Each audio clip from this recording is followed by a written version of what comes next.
Hello, my dear students. মই হেমন্ত ডেকা তোমালোকৰ মৰমৰ স্পোকেন ইংলিছৰ ছাৰ তো ইংৰাজী কোৱাটো আচলতে সিমান টান কথা নহয় বৰঞ্চ মই কম একেবাৰে সহজ বুলি ক'লে তুমি ভাবিব পাৰা যে ছাৰে জানে বাবে সহজ বুলি কৈছে মই সেইটো পিনৰ পৰা কোৱা নাই মই অইনটো দিশৰ পৰাহে কৈছোঁ আৰু সেই দিশটো হৈছে যে মই নিজেও অসমীয়া মিডিয়ামত পঢ়িছিলোঁ ময়ো ইংলিছ ক'ব নোৱাৰিছিলোঁ মই শিকোঁতে ক'তো কেতিয়াও সিমান টান নাপালোঁ মই বৰঞ্চ সহজে পাইছিলোঁ আৰু আজি ভালকৈ ক'ব পাৰোঁ ইংৰাজীৰ ছাৰেই হৈছোঁ কথাটো এইটো কিছুমান বুদ্ধি মোৰ এই আজি ৩২ বছৰীয়া যিটো অভিজ্ঞতা স্পোকেন ইংলিছৰ শিক্ষকতা কৰা মই কিছুমান বুদ্ধি নিজে নিজে ভাবি উলিয়াইছোঁ আৰু তাৰ ভিতৰত এটা বুদ্ধি তোমালোকক আজি মই দিবলৈ খুজিছোঁ সেইটো হৈছে যদি আমি ইংলিছ কোনোবাই ক'লে বুজি পাওঁ যদি বুজি পাওঁ তেতিয়াহ'লে সেই তেনেকুৱা মানুহ এজনে কোনোবাই যদি মোক এটা প্ৰশ্ন কৰে তো প্ৰশ্নটোৰ উত্তৰ দিবলৈ কিন্তু একেবাৰেই সহজ চমু প্ৰশ্নৰ উত্তৰ দিবলৈ মই দীঘলীয়া প্ৰশ্নলৈ যোৱা নাই তো কথা হ'ল কি যে চমু প্ৰশ্নৰ উত্তৰটো দিবলৈ একেবাৰেই সহজ যদিহে আমি ইংলিছটো বুজি পাওঁ কেলেই সহজ মই কৈছোঁ তো এইটো মোৰ ফৰ্মুলা শুনি লোৱা 100% নহ'লেও এটলিষ্ট 99% মই কোৱা কথাখিনি মিলি যায় সেয়া কি চ' আমি যদি লক্ষ্য কৰোঁ যে এটা প্ৰশ্নৰ উত্তৰ দিবলৈ যদি আমি ভাষাটো বুজি পাওঁ তেতিয়াহ'লে উত্তৰটো দিবলৈ অতিকে সহজ অকণমান বুদ্ধি এটা খটুৱাব লাগে মই অসমীয়াতে দেখুৱাই দিছোঁ প্ৰথমতে ধৰি ল'লোঁ এজন মানুহ বাহিৰৰ পৰা আহিছে তেওঁ অসমত আছে আৰু বুজি পোৱা হৈছে কিন্তু নিজে ক'ব নোৱাৰে তেওঁ ভাবিলে যে আজি মই ক'ম তো তেনেকুৱা এজন মানুহৰ কল্পনা কৰা তেনে সেই মানুহজনক মই যদি সুধোঁ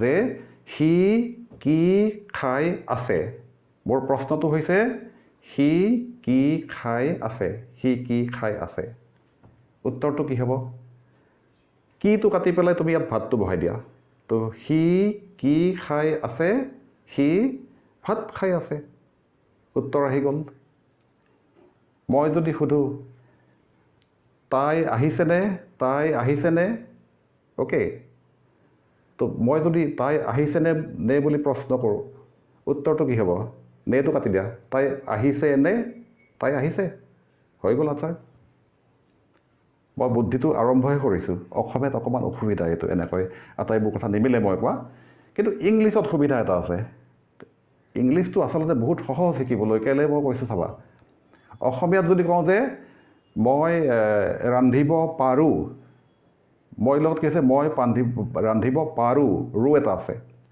তুমি ৰান্ধিব পাৰা ৰা এটা আছে তই ৰান্ধিব পাৰ ৰ এটা আছে সি ৰান্ধিব পাৰে ৰে এটা আছে মই হ'লে মই পাৰোঁ পাৰা পাৰে পাৰ কেইবাটাও বস্তু আহি পৰে তো বেলেগ মানুহ যোনে অসমীয়া নাজানে তেওঁ শিকিবলৈ হ'লে এই অসুবিধাটো দেখা দিয়ে কাৰণ তেওঁ ইমানখিনি কথা মনত ৰাখিবলৈ এইটো দিগদাৰী হয় আৰু সেইকাৰণে কেতিয়াবা আমি শুনো এনেকুৱা যে আমি গাড়ী চলাব পাৰে এনেকুৱা ধৰণে কোৱা ভাষা আমি শুনা পাওঁ কেতিয়াবা নতুনকৈ যিবিলাকে শিকে সেইটো সঁচা কথা তো অসমীয়াত কি হয় পাৰোঁ পাৰা পাৰে পাৰ চাৰিটা কথা মনত ৰাখিব লাগিব কিন্তু ইংলিছততো এই জামেলাটো নাই বহুত ক্ষেত্ৰত মই পাৰোঁ আই কেন তুমি পাৰা ইউ কেন সি পাৰে হি কেন তই পাৰ ইউ কেন একেই হ'ব এই ৰু ৰ ৰা এনেকুৱা এই বস্তুবিলাক নাথাকেগৈ তো শিকিবলৈ যথেষ্ট সহজ আচলতে আমি এনেই ভাবি লওঁ যে বহুত এটা টান ভাষা শিকিবলৈ গৈ আছোঁ ইংৰাজীটো মইতো কওঁ মোৰ অভিজ্ঞতাৰ পৰা মই কৈছোঁ মই কিন্তু পণ্ডিতালি মাৰি কথাটো ক'বলৈ যোৱা নাই যে অসমীয়া শিকোঁতে এজন মানুহৰ যিমান টান পাব ইংলিছটো শিকোঁতে বেছি সহজ পাব কাৰণ মই যিটো কথা ক'লোঁ তেনেকুৱা বহুত সুবিধা আছে তো এই সুবিধাটো যে মই কৈছোঁ যে প্ৰশ্নই আমাক উত্তৰটো কৈ দিয়ে কোনোবাই তোমাক এটা আৰু আমি যদি ইংলিছ বাৰু কোৱা আৰম্ভহে কৰিছোঁ আমি যদি উত্তৰটো দিব পাৰোঁ ইংৰাজীত কিমানখিনি ভাল লাগিব কিমানখিনি আগবাঢ়িম দেখা যায় যদি আমি ভালকৈ লক্ষ্য কৰোঁ মই হিচাপ কৰি চাইছোঁ অলপ এইটো কথাটো যে আমি দিনটোত যদি 100টা চেণ্টেঞ্চ কওঁ তাৰ ভিতৰত কিন্তু 70টা চেণ্টেঞ্চ 70% চেণ্টেঞ্চ কেৱল প্ৰশ্ন আৰু উত্তৰতেই আমি চলোঁ। তোমাক লগ পালোঁ কি হে কি খবৰ প্ৰশ্ন, এই আছোঁ দিয়া ভালে, তোমাৰ ভালনে আকৌ প্ৰশ্ন, ক'লৈ গৈ আছা আকৌ প্ৰশ্ন, মই ফেঞ্চি বজাৰ যাম, কি কিনিবা আকৌ প্ৰশ্ন।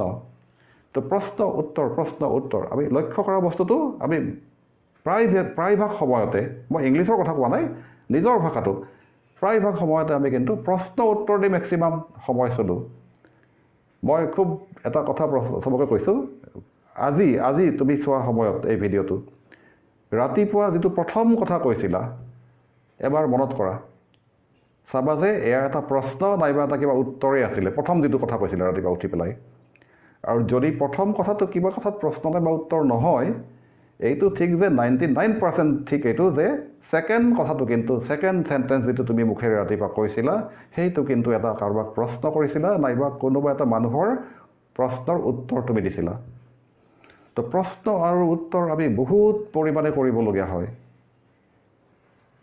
70% যদি প্ৰশ্ন উত্তৰ হয় তেতিয়া ধৰি ল'ব পাৰোঁ যে 35% আমি উত্তৰ দিওঁ, 35% আমি প্ৰশ্ন কৰোঁ।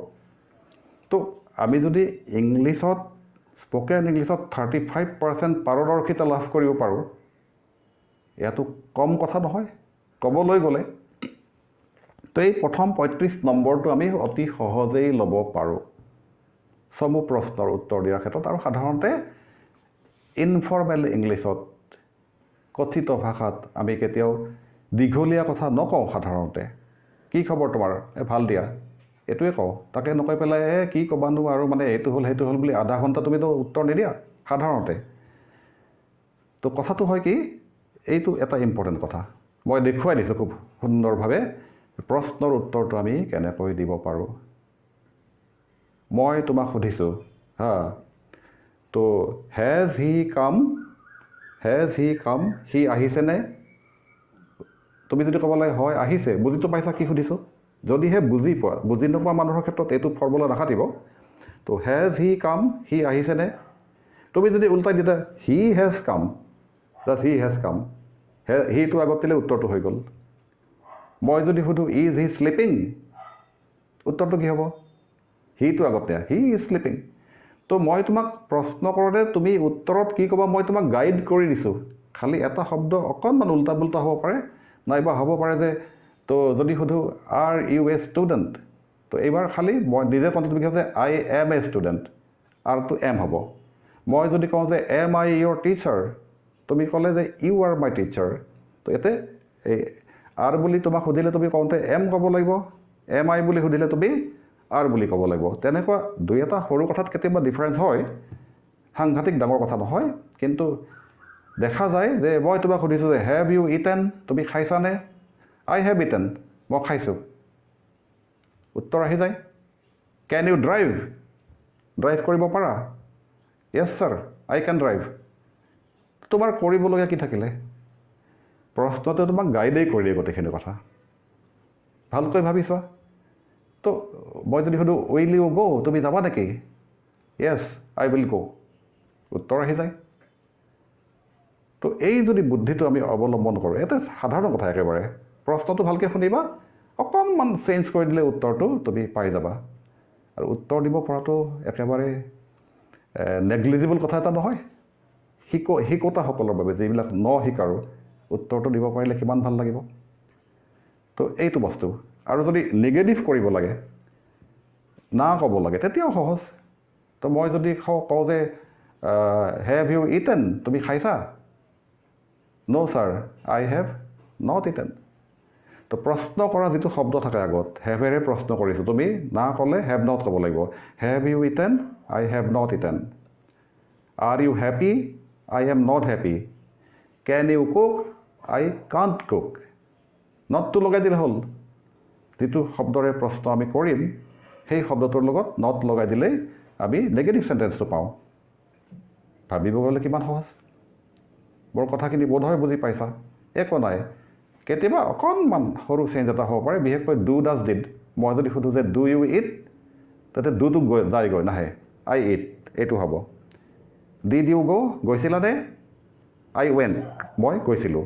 তাতে এই ডিডটো গুচি যায় কিন্তু নেগেটিভত নাযায় আকৌ do you eat I don't eat did you go' I didn't গ' যোৱা নাছিলোঁ নট লগাই দিলে নেগেটিভ তো is he happy he is not happy has he come he has not come বাছ এইটো এইটো প্ৰচেছ তো এইখিনি একো সাংঘাতিক কিবা কথা বুলিব নাভাবোঁ যদি বুজি পাইছা সহজতে উত্তৰ দিবলৈ চেষ্টা কৰাচোন বাৰু নোৱাৰাটো কাৰণ মই একো দেখা নাই তো কথাটো এইটো যে প্ৰশ্নই আমাক উত্তৰটো কৈ দিয়ে এইটো খুব ইণ্টাৰেষ্টিং কথা এইটো মই উলিওৱা বুদ্ধি মই কৈছোঁ এইটো মই উলিওৱা বুদ্ধি যে প্ৰশ্নটো ভালকৈ শুনিলে আমি প্ৰশ্নতেই উত্তৰটো পাওঁ কথাটো এইটো আৰু মোৰ কিতাপ আছে দুখন বজাৰত পোৱা যায় হেমন্ত ডেকাৰ স্পকেন ইংলিছ এখন আছে আৰু এখন আছে হেমন্ত ডেকাৰ স্পকেন ইংলিছ ফৰ বিগিনাৰ্ছখন গ্ৰীণ কালাৰৰ হয় আৰু হেমন্ত ডেকাৰ স্পকেন ইংলিছ বুলি যিখন আছে সেইখন ৰেড কালাৰৰ এই দুখন পঢ়া সকলোৱে ইয়ালৈ আহি মোৰ পৰা শিকিব নোৱাৰে যদিও মোৰ অনলাইনৰ ব্যৱস্থা আছে আজিকালি শিকিম বুলি ক'লে মই অনলাইনত মোৰ পৰা শিকিব পাৰে সেইটো বেলেগ কথা কিন্তু যদি কোনোবাই নিজেও ডেভেলপ কৰিব খোজে ভাল কথা কিতাপ দুখন ভালকৈ পঢ়িলে বহুতখিনি আগবাঢ়ি যাবা মই চিয়'ৰ কাৰণ মই ফিডবেকবিলাক লওঁ বহুত ষ্টুডেণ্টে ফোন কৰে মোক যে ছাৰ মই ক'ব পৰা হৈছোঁ কিমান ভালকৈ ক'ব পৰা হৈছে সেইটো বেলেগ কথা কিন্তু ক'ব পৰা হৈছোঁ বুলি যে কৈছে এইটো এটা ডাঙৰ কথা তো আজিলৈ ইমানেই লগ পাম পুনৰ থেংক ইউ ছ' মাছ